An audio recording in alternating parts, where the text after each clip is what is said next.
10ാം ക്ലാസ്സിൽ പഠിക്കുന്ന എല്ലാ കൂട്ടുകാർക്കും പുതിയൊരു ക്ലാസ്സിലേക്ക് സ്വാഗതം. കേരള പാഠാവലിയിലെ 4ാമത്തെ യൂണിറ്റാണ് പിറന്ന നാടിൻ പെരുമയിൽ.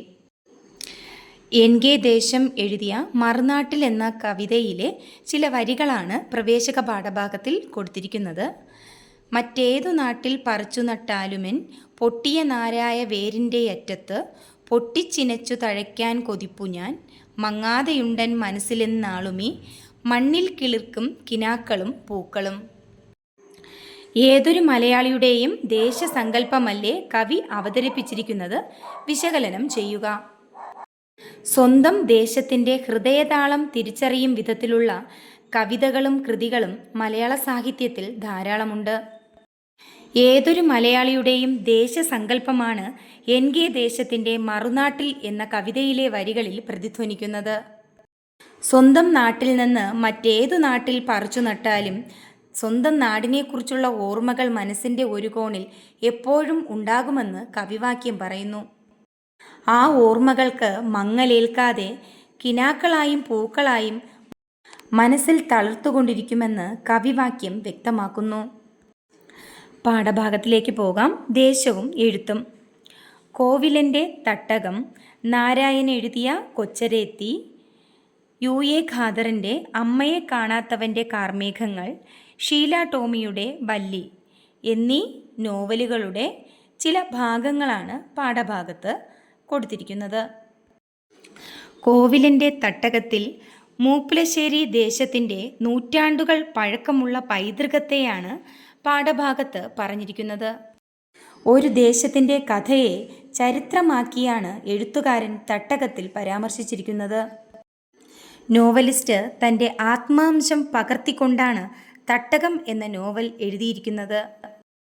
ഒരു ദേശത്തിൻ്റെ കഥയെ മനുഷ്യൻ്റെ ചരിത്രമാക്കി നോവലാക്കി തട്ടകം എന്ന് കോവിലൻ എഴുതിയിരിക്കുന്നു. ആഖ്യാന ശൈലി കൊണ്ടും വർണ്ണനകൾ കൊണ്ടും ശ്രദ്ധേയമാണ് കോവിലൻ്റെ തട്ടകം. കേരളത്തിൻ്റെ കിഴക്കൻ പ്രദേശത്തെ മലയോര മേഖലയിൽ താമസിക്കുന്ന ഒരു വിഭാഗം ജനതയുടെ കഥയാണ് കൊച്ചരേത്തി. കൊച്ചുരാമനും കുഞ്ഞിപ്പെണ്ണും കുഞ്ഞാദിച്ചനുമൊക്കെയാണ് ഇതിലെ പ്രധാന കഥാപാത്രങ്ങൾ.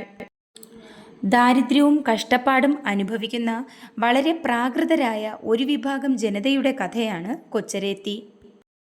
ജന്മദേശത്തെക്കുറിച്ചുള്ള ചിതറിയ ഓർമ്മകൾ പരാമർശിക്കുന്ന യു.എ. ഖാദറിൻ്റെ നോവലാണ് അമ്മയെ കാണാത്തവൻ്റെ കാർമേഘങ്ങൾ. എത്ര തന്നെ മാറ്റി നിർത്തപ്പെട്ടാലും തൻ്റെ ദേശം തന്നെ എത്രമാത്രം സ്വാധീനിക്കുന്നു എന്നുള്ളതിന് തെളിവാണ് യു.എ. ഖാദറിൻ്റെ അമ്മയെ കാണാത്തവൻ്റെ കാർമേഘങ്ങൾ. വയനാടിൻ്റെ നഷ്ടപ്പെട്ട സൗന്ദര്യത്തെയും അവനവനിൽ ചുരുങ്ങുന്ന സ്വാർത്ഥനായ മനുഷ്യനെയും കുറിച്ച് ഷീല ടോമി വല്ലി എന്ന നോവലിൽ പരാമർശിച്ചിരിക്കുന്നു. കശ്മാവിൻ്റെ വാസനയും കാപ്പിപ്പൂവിൻ്റെ നറുമണവും എല്ലാം ഓർമ്മകളിൽ മറയുമ്പോൾ ഒരിക്കലും മായാതെ നിൽക്കുന്ന തൻ്റെ മനസ്സിൻ്റെ ഓർമ്മകൾ എഴുത്തുകാരി ഇവിടെ പങ്കുവയ്ക്കുന്നു. കപ്പവാട്ടു കല്യാണവും നുണക്കഥകളുമെല്ലാം തൻ്റെ മനസ്സിൽ ഇന്നത്തേതുപോലെ ഓർത്തുവച്ചിരിക്കുന്നു. പഴങ്കഥകൾ കൊണ്ട് നിറഞ്ഞ തൻ്റെ നാടിൻ്റെ ഓർമ്മകളെ മധുരമായി എഴുത്തുകാരി ഇവിടെ സ്മരിച്ചിരിക്കുന്നു. പാഠഭാഗത്തിലെ ചോദ്യോത്തരങ്ങളിലേക്ക് പോകാം. ആദ്യമായിട്ടാണ് ക്ലാസ് കാണുന്നതെങ്കിൽ തുടർന്നുള്ള ക്ലാസ്സുകൾ കാണുന്നതിലേക്കായി ചാനൽ സബ്സ്ക്രൈബ് ചെയ്യുക. ചോദ്യോത്തരങ്ങൾ: എഴുത്തുകാർ ദേശത്തെ ആവിഷ്കരിച്ചത് പരിചയപ്പെട്ടല്ലോ. അവയുടെ സവിശേഷതകൾ എഴുതുക. രചനാശൈലി കൊണ്ട് വ്യത്യസ്തത പുലർത്തുന്ന 4 നോവൽ ഭാഗങ്ങളാണ് ദേശവും എഴുത്തുമെന്ന പാഠഭാഗം. 4 രചനകളിലും ഓരോ പ്രദേശത്തെ പറ്റിയാണ് പരാമർശിച്ചിരിക്കുന്നത്. തൻ്റെ ദേശത്തിൻ്റെ ഭൂമിശാസ്ത്രപരമായ പ്രത്യേകതകളെ പറ്റിയാണ് തട്ടകം എന്ന നോവൽ ഭാഗത്ത് കോവിലൻ വ്യക്തമാക്കിയിരിക്കുന്നത്. പ്രകൃതിയോട് വളരെ ഇണങ്ങി ജീവിക്കുന്ന ഒരു വിഭാഗം ജനതയുടെ കഥയാണ് നാരായൻ്റെ കൊച്ചരേത്തി. തീ ഉണ്ടാക്കാൻ പോലും നന്നേ പാടുപെടുന്ന ഒരു ജനതയുടെ ജീവിതം ഒരു ചിത്രത്തിലെന്ന പോലെയാണ് നാരായൺ കൊച്ചരേത്തിയിൽ വ്യക്തമാക്കിയിരിക്കുന്നത്. ജന്മദേശത്തെക്കുറിച്ചുള്ള ചിതറിയ ചിത്രങ്ങളും സങ്കടങ്ങളും പങ്കുവയ്ക്കുന്ന യു.എ. ഖാദറിൻ്റെ കൃതിയാണ് അമ്മയെ കാണാത്തവൻ്റെ കാർമേഘങ്ങൾ. ജന്മനാടിൻ്റെ മധുരസ്മരണകളും ഒരിക്കലും മറക്കാത്ത ഓർമ്മകളും പങ്കുവയ്ക്കുന്ന ഷീല ടോമിയുടെ കൃതിയാണ് വല്ലി. പഴങ്കഥകൾ നിറഞ്ഞ തൻ്റെ ദേശം ഇന്ന് തനിക്ക് അന്യമാണ് എന്ന് വളരെ ദുഃഖത്തോടെ എഴുത്തുകാരി പറയാതെ പറഞ്ഞു വയ്ക്കുന്നു. അടുത്ത ചോദ്യം, നെടുതായി വളർന്നു നിൽക്കുന്ന കരിമ്പന കൂട്ടങ്ങൾ വല്ല വനദേവതയുടെയും ഘോഷയാത്രയിൽ പിടിക്കപ്പെട്ട പച്ചക്കുടകൾ പോലെ കാണുവാനുണ്ടായിരുന്നു. മാർത്താണ്ഡവർമ്മ, CV രാമൻപിള്ള. തെക്കേ അറ്റത്ത് തേട്ടിക്കുന്ന്, വടക്ക് ചെറുകുന്ന്, തേട്ടിക്കുന്നിൻ്റെയും ചെറുകുന്നിൻ്റെയും മധ്യത്തിൽ പുല്ലാനിക്കുന്ന്, തട്ടകം. ദൃശ്യാനുഭവങ്ങൾ സൃഷ്ടിക്കാൻ ഈ വാക്യങ്ങൾക്ക് സാധിക്കുന്നുണ്ടോ? വർണ്ണനകളിലെ ഔചിത്യം കണ്ടെത്തി വിശദമാക്കുക. CV രാമൻപിള്ളയുടെ മാർത്താണ്ഡവർമ്മയിലെ ഭാഗവും കോവിലൻ്റെ തട്ടകത്തിലെ ഭാഗവും ഒരു വാഗ്മയ ചിത്രത്തിലെന്ന പോലെ വായനക്കാരൻ്റെ മനസ്സിൽ പതിയുന്നു. ഭാഷയുടെ മനോഹാരിതയും അനുയോജ്യമായ ചെറുവാക്യങ്ങളും എഴുത്തിനെ പരിപൂർണതയിൽ എത്തിക്കുന്നു. നെടുതായി വളർന്നു നിൽക്കുന്ന കരിമ്പന കൂട്ടങ്ങൾ വല്ല വനദേവതയുടെയും ഘോഷയാത്രയിൽ പിടിച്ചിരിക്കുന്ന പച്ചക്കുടകൾ പോലെയാണെന്ന് പറഞ്ഞിരിക്കുന്നതിലെ സാമ്യകൽപ്പന വാക്യത്തിന് ഭംഗി നൽകുന്നു. തട്ടകത്തിലെ പാഠഭാഗം തെക്കേ അറ്റത്തെ തേട്ടിക്കുന്ന്, വടക്ക് ചെറുകുന്ന് തുടങ്ങിയ ലളിതമായ വാക്യങ്ങൾ എഴുത്തിൻ്റെ മനോഹാരിത വർദ്ധിപ്പിക്കുന്നു. വായനക്കാരിൽ ഒരു ദൃശ്യ അനുഭവം സൃഷ്ടിക്കാൻ രണ്ടെഴുത്തുകാർക്കും സാധിച്ചിട്ടുണ്ട്. അടുത്ത ചോദ്യം, കൊച്ചരേത്തി എന്ന നോവൽ ഭാഗത്ത് സ്വന്തം നാടിനെയും ജനതയെയും ആവിഷ്കരിക്കുവാൻ നാരായൺ ഉപയോഗിക്കുന്ന ദേശമുദ്രകൾ എന്തൊക്കെയാണ്? അവയിൽ പ്രതിഫലിക്കുന്ന ജീവിത പശ്ചാത്തലം വിശകലനം ചെയ്ത് കുറിപ്പ് തയ്യാറാക്കുക. ഓരോ വ്യക്തിയെയും സ്വന്തം ദേശം വ്യക്തിപരമായി സ്വാധീനിക്കും എന്ന കാര്യത്തിൽ സംശയം വേണ്ട. അത്തരത്തിലുള്ള ഒരു ദേശമുദ്ര നാരായൻ്റെ കൊച്ചരേത്തിയിലും കാണാൻ കഴിയും.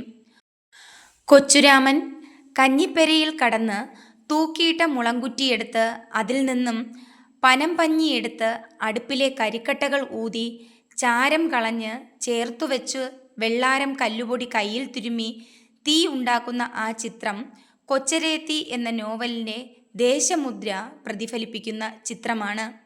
ഏറുമാടത്തിന് അല്ലറ ചില്ലറ പണികൾ ബാക്കിയുണ്ട് എന്ന് പറഞ്ഞ് ചൂരൽ വള്ളിയുമായി പുറത്തിറങ്ങിയ കുഞ്ഞാദിച്ചനും കല്ലൻ മുളയേന്തി വാക്കത്തിയുമായി മുകളിലോട്ട് കയറുന്ന കൊച്ചുരാമനും ഒരു കാലഘട്ടത്തിൻ്റെ നേർചിത്രങ്ങളാണ്.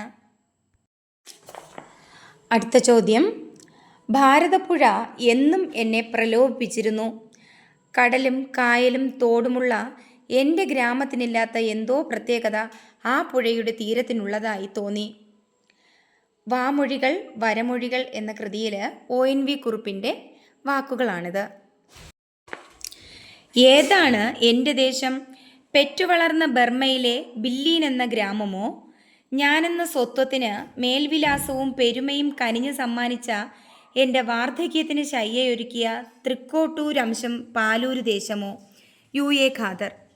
ദേശം വ്യക്തികളിൽ വ്യത്യസ്ത അനുഭവങ്ങളായി മാറുന്നതെങ്ങനെ? സന്ദർഭങ്ങൾ വിശകലനം ചെയ്ത് നിരീക്ഷണങ്ങൾ അവതരിപ്പിക്കുക. ദേശം വ്യക്തികളിൽ വ്യത്യസ്തമായ അനുഭവങ്ങളാണ് ഉണ്ടാക്കുന്നത്. ഏതൊരു വ്യക്തിയെയും രൂപപ്പെടുത്തുന്നതിന് അവരുടെ ദേശത്തിന് തനതായ പങ്കുണ്ട്. തൻ്റെ ഗ്രാമത്തിന് പോലുമില്ലാത്ത മറ്റെന്തോ പ്രത്യേകതകൾ കൊണ്ട് ഭാരതപ്പുഴ തന്നെ എപ്പോഴും പ്രലോഭിപ്പിക്കുന്നു എന്ന് കവി ONV കുറുപ്പ് വ്യക്തമാക്കുന്നു. ഭാരതപ്പുഴയോടുള്ള കവിയുടെ അഗാധമായ സ്നേഹം വരികളിൽ വ്യക്തമാണ്. ഓരോ ദേശത്തിനും തനതായ സൂക്ഷ്മചരിത്രമുണ്ടെന്ന് ജനനം മുതൽ വാർദ്ധക്യം വരെ തനിക്ക് സ്വത്വവും മേൽവിലാസവും പകർന്ന വ്യത്യസ്ത ദേശങ്ങളെപ്പറ്റി UA ഖാദർ തൻ്റെ കൃതിയിൽ വ്യക്തമാക്കിയിരിക്കുന്നു. അടുത്ത ചോദ്യം, കുന്നുകൾ ഭൂമിക്കുള്ളിലേക്ക് താണു പോകാനും പാടങ്ങൾ മാഞ്ഞു മാഞ്ഞു പോകാനും തുടങ്ങിയപ്പോൾ അക്കരയും ഇക്കരയും തമ്മിൽ കാണാണ്ടായി, തമ്മിൽ അറിയാണ്ടുമായി. വല്ലിയിലെ വരികളാണ്. ദേശത്തിന് വന്ന മാറ്റം സൂചിപ്പിച്ചത് ശ്രദ്ധിച്ചല്ലോ. നിങ്ങളുടെ ദേശത്തിനുണ്ടായ മാറ്റങ്ങൾ എന്തൊക്കെയാണ്? ആവശ്യമായ വിവരശേഖരണം നടത്തി നിഗമനങ്ങൾ അവതരിപ്പിക്കുക. എഴുത്തുകാരി തൻ്റെ ദേശത്തിനുണ്ടായ മാറ്റങ്ങളെപ്പറ്റിയാണ് വല്ലി എന്ന പാഠഭാഗത്തിൽ പറഞ്ഞിരിക്കുന്നത്. വ്യക്തികളുടെ ജീവിതത്തിൽ ദേശങ്ങൾ നടത്തുന്ന സ്വാധീനം വളരെ വലുതാണ്. അത്തരത്തിലുള്ള പാഠഭാഗങ്ങളാണ് ദേശവും എഴുത്തും എന്ന പാഠഭാഗത്തിലെ കൃതികൾ. പാഠഭാഗവുമായി ബന്ധപ്പെട്ട നോവലുകൾ കൂട്ടുകാർ വായിക്കാൻ ശ്രമിക്കുക. ഒപ്പം തന്നെ നിങ്ങളുടെ ദേശത്തിനുണ്ടായ മാറ്റങ്ങൾ എന്തൊക്കെയാണെന്ന് ആവശ്യമായി വിവരശേഖരണം നടത്തുക. മുതിർന്നവരെ സമീപിച്ചിട്ട് വിവരശേഖരണം നടത്താവുന്നതാണ്. അതിനുശേഷം നിഗമനങ്ങളായിട്ട് അവതരിപ്പിക്കുക. ഈ പ്രവർത്തനം തികച്ചും ഒരു വ്യക്തിഗതമായിട്ടുള്ള പ്രവർത്തനമാണ്. ഇന്നത്തെ ക്ലാസ് അവസാനിച്ചിരിക്കുകയാണ്. മറ്റൊരു ക്ലാസ്സുമായിട്ട് നമുക്ക് വീണ്ടും കാണാം. നന്ദി.